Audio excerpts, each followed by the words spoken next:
Hello and welcome to Houghton and Mackay. This is our Sunday discussion, and this week we have Rania Chrysostomou, who will be talking to us about her life as a composer and also in the world of media and music. As we have seen on the preview video yesterday, she has an amazing repertoire of ability and past experience with a wide range of musical talent across the board.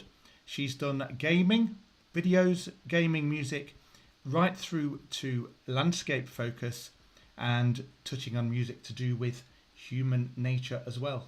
I'd like to introduce you to Rania, who will be meeting us today. Let's just go over to Rania now. Welcome to the show. It's really nice to have you on board. Hello, hi, thank you for having me. So, I've had a look at your music and extremely not saddle very. What's your inspiration? What triggers you? Yeah.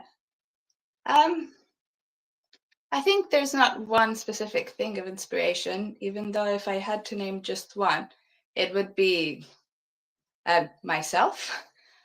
So I look quite deep into my thoughts, my feelings, what's going on at the time, and that is like the source of the inspiration. But generally, it's going to come from anywhere and anything. And I like to listen to other things a lot, either music. I listen to a lot of podcasts. I observe a lot, like in my daily life. And that's also a source of inspiration. Yes, it's not just one thing, it's a whole sphere of things that come together. And through play, through experimentation, then gradually I find that I can pinpoint an inspiration for each specific piece or project and then create it into music. It's very hard to explain and doesn't reflect on your actual. Yes, when you're in that mode, that's when you and time becomes nothing. Time passes. Use in any manner of direction that musical score. Yes, that's quite specific. The time, what you said about time, because that's what actually happened. And even more, this would be very strong, even more before I had children in a way. So now my time there is a time frame. And during that time frame, time sort of doesn't exist while I'm creating. But it can be cut off in a way for, quite obvious reasons.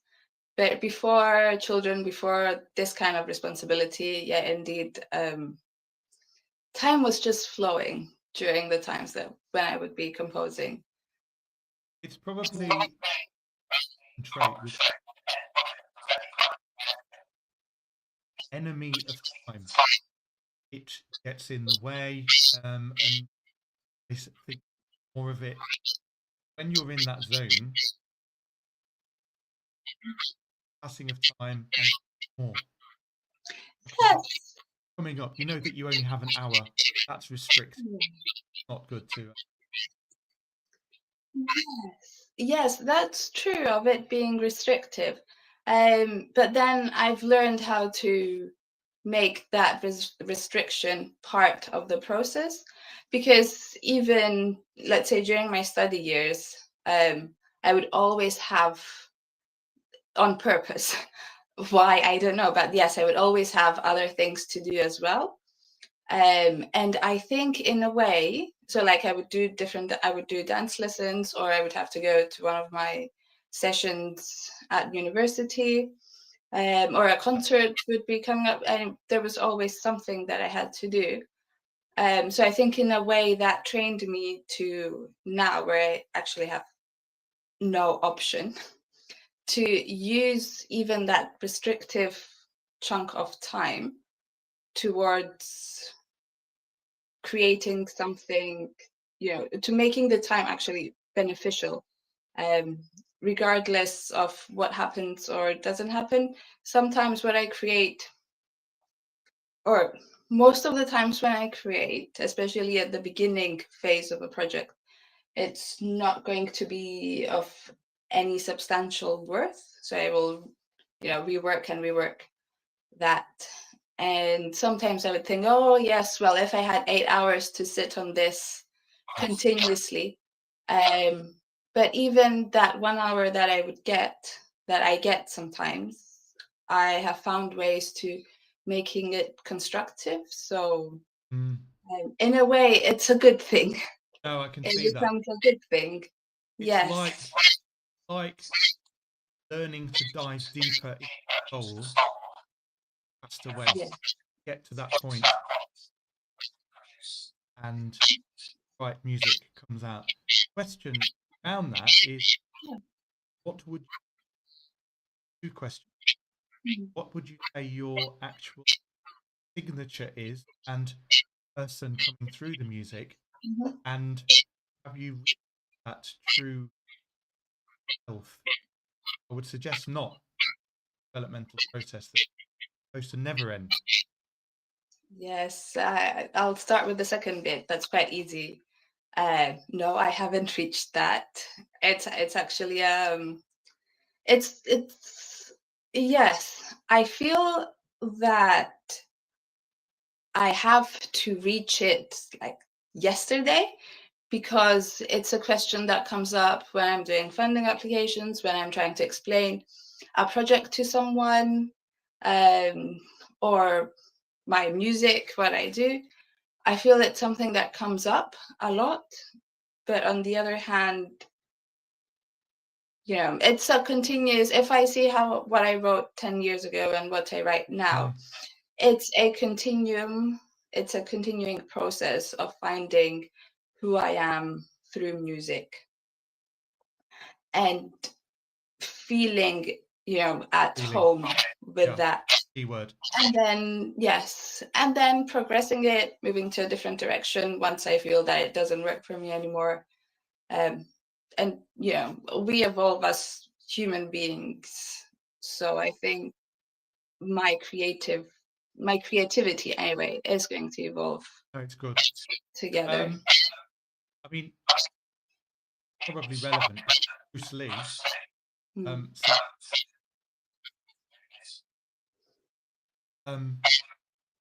is it feel, don't think? And when we start to think, we lose it. And that's an important thing, because in between thinking, feeling that you during the day, for example, all of us do it, traveling in the car, have a think about later. And it's often related to writers, hobbies, and so on and so on. So when you are given a task or client, for example, it's very hard to tell them what you're going to do at the time, isn't it?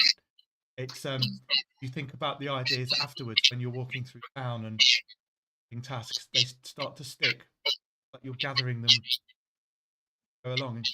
Is that right? Yes, I have to say two things on that. One is linking back to the time question we had at the beginning. So that's how I've learned actually to manage time when it's limited. I spend, during the day thinking about it.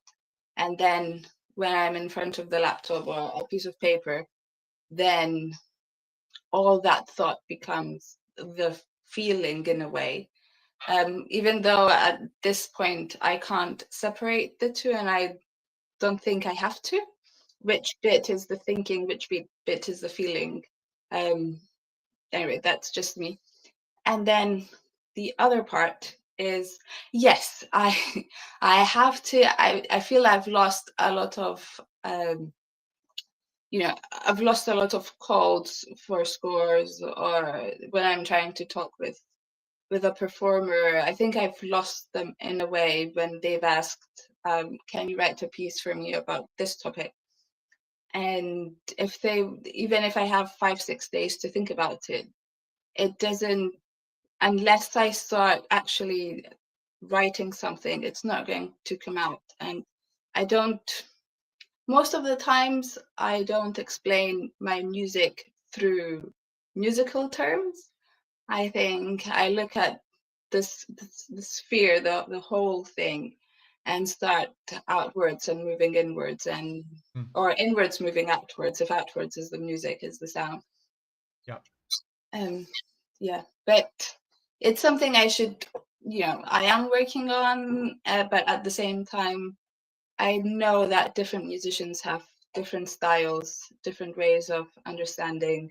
They want different things. So it's a balance of, That's working. perfect. Yeah. Challenges, different directions. Who rather, me, when it comes Mhm. of Mhm. Rachmaninoff, so number 2, Mm. and violin concerto, incidentally number 2, with lip glass. Mm. Love the repetition and the layers are. I just want to ask, with Rachmaninoff, what is your inspiration with his concerto? The way it changes, Mm.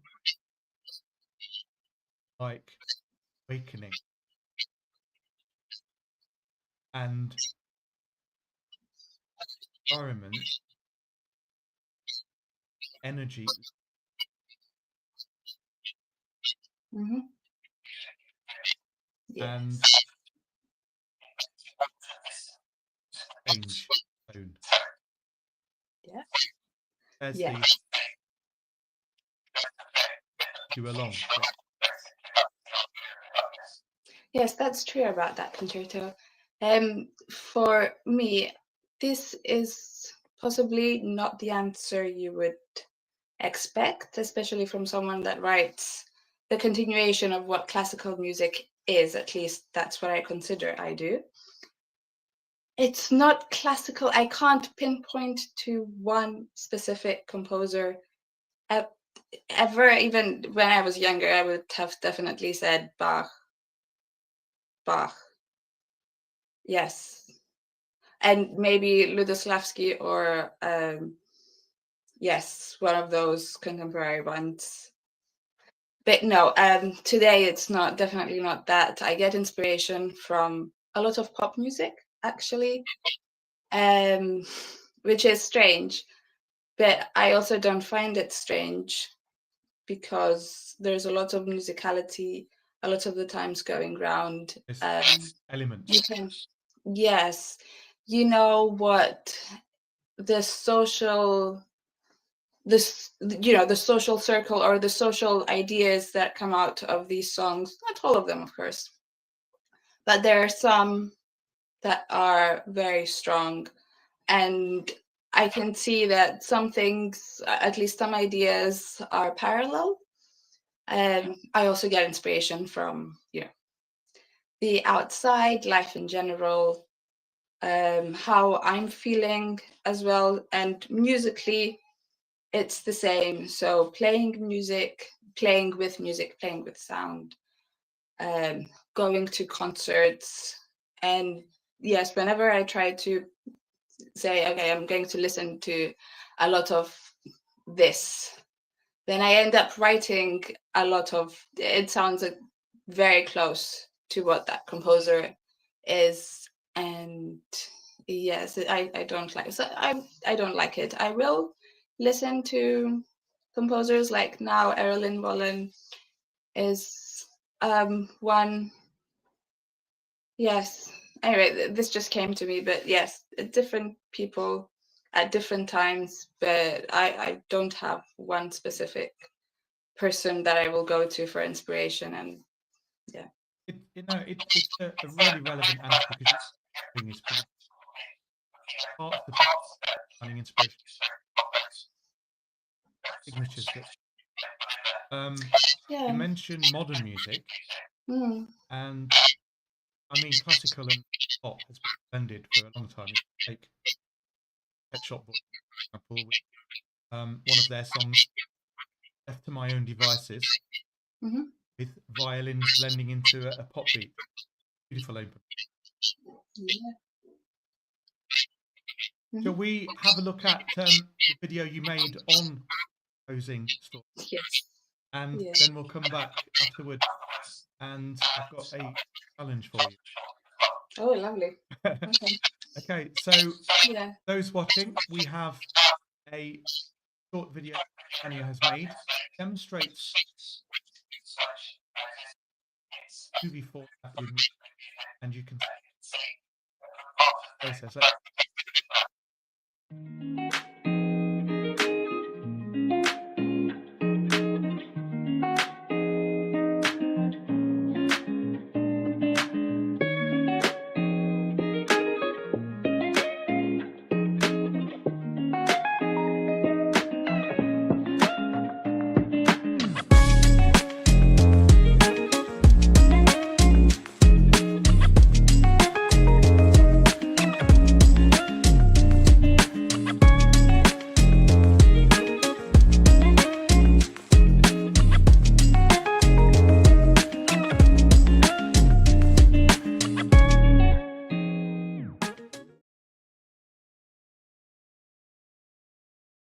Great little video that, and I find myself asking lots of questions like how long does it take, and what kind of music is it? I see your array of instruments there that you laid out as well.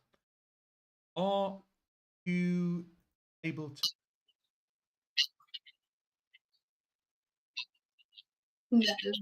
No, no, mostly just the saxophone, and then the other instruments I have to figure out Okay. different sounds, what they can make. Uh, Your yes, main instrument, piano. That's piano and saxophone. Yeah, it is. so. Challenge for you then. Oh, lovely. Let's see if you can do a very fast ad hoc edition and base it on first winter in the mountains. Okay. How Okay. would you approach that? I'd possibly picture it, I have here these things. I guess I would draw a mountain that doesn't look like a mountain and just, I don't think, Okay. yes, that doesn't really look like, it's just a triangle. It's interesting it's Find, on the score sheet. I can yes, see the rising of notes, maybe. yes, and look at some pictures, very likely find pictures of, in my catalog, what I took pictures of, basically my personal pictures, to get a bit of the feeling, how I would feel when I would see snow in the mountains. Also, I grew up hearing that music is an expression of your feelings, Yep. which, later going deeper into music, I realized that it's not always. Many people don't consider it, especially, don't consider it as expression of feelings, but different other things.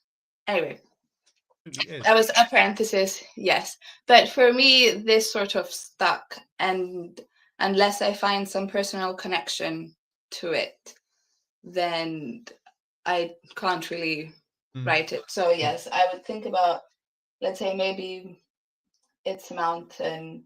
So how does the mountain feel all alone? Is the snow its friend in a way? Has it been expecting it? So, okay, I'm just turning the chair a bit. Yes, I would think of the. Oh, that's quite deep. Yes, I would start deep because the mountains have been there for centuries, for millennia even. And it's the stable, you know, it's stability, it's the right. Yeah, Yes. and they're enormous as well. So this is quite what I'm playing right now. It's not tonal, but there is some sense of functional harmony, which sometimes I write atonal, sometimes functional harmony. But let's go with this for today. Yeah. Once I decorate, I find a bit about the mountains, then I'll go to the fleeting moments of the snow. Oh, that's the snowflakes, is it? Yes. So the snowflakes are generally, I think,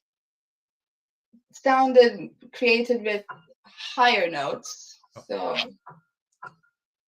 I think also higher notes make me feel a bit cold. So They are. I've noticed you're doing more of them as well, so it indicates there's many. Mountain had reverberation, didn't it? yes. Yes, and snowflakes are quite, they're different from each other. Growing up in Cyprus, we wouldn't really see snow unless we went to the mountains at a specific time of the year when it would just snow for 2 weeks, and if you were lucky enough to see them.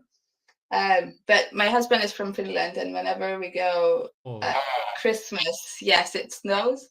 And I remember the first time when I discovered that snowflakes are indeed different from each other. That was very charming. Yes. So yes, I would have probably like some different melodies, fragments of melodies, to indicate the difference of the snowflakes, that they're slowly coming down to touch the stability of the mountains. Have them interact for a bit, like when they touch the mountaintop, where it's going to sound like. See the interplay there. Mountain on the different ends. It's scale there. The range, you mean? Range. Yeah. Literally a mountain. Yeah. Superb. Yes. Interesting discussion, and really appreciate your time this as well. So everyone who's listening, watching indeed, check out Rania's website and work. Now on your webpage you do have that purchase out both what's your next project that you're next? Lovely. So I'm just completing now a project with a friend of mine. We're arranging some songs that her students are going to play, but that's nearly to the end. As soon as that finishes, I'm starting to write a new opera about an astronomer who lived in the Victorian times in England. Okay. Yes, and it's a fascinating story, and we're going to make it an opera. So that's extremely exciting for me. So is this a fictional character or no? It's a actual character, a person who lived in Cambridge. She was an astronomer. Different things happened to her that are sort of relatable to now, because she was a woman when she had the chance to move up the hierarchy of the observatory at Cambridge. They didn't allow her. So and a lot of that story sort of reflects to today's times at some points, and making it into an opera is very exciting. It will be my second opera that I will write. So yes. Oh yes, the first one was called Unbeing Vocal, and it was just a one-woman show.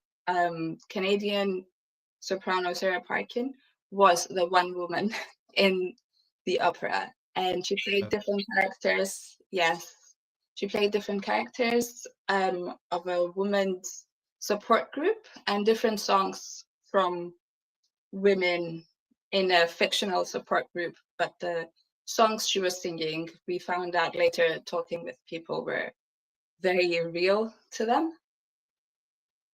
As you're following as well. I imagine you've got many that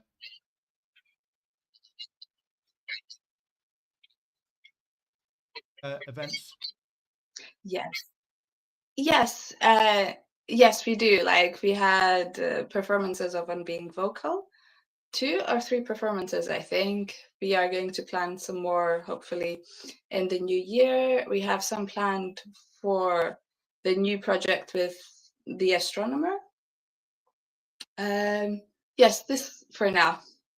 Okay, so These are stay tuned and these details over on Instagram and Facebook. of course.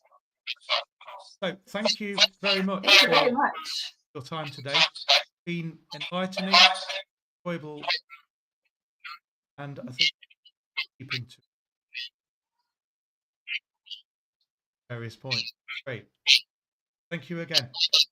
Thank you so much, Karl. Enjoy your day, your time. Welcome. Right. Thank you. So that was really interesting, and we'll have Rania hopefully back when she produces her opera, her second one, and we can discuss that and maybe show some clips and so on. So we've got lots of different people who are going to be on the show with interviews and discussions, sometimes asking me questions, me asking them questions, and diving into different media related arts, literature and musical journeys. Thank you very much, and hopefully we'll see you next time. Just don't forget though, there are a list of up and coming broadcasts over on the main website, Houghton and Mackay, and you can see who we've got next. Hope to see you soon, and thank you for tuning in.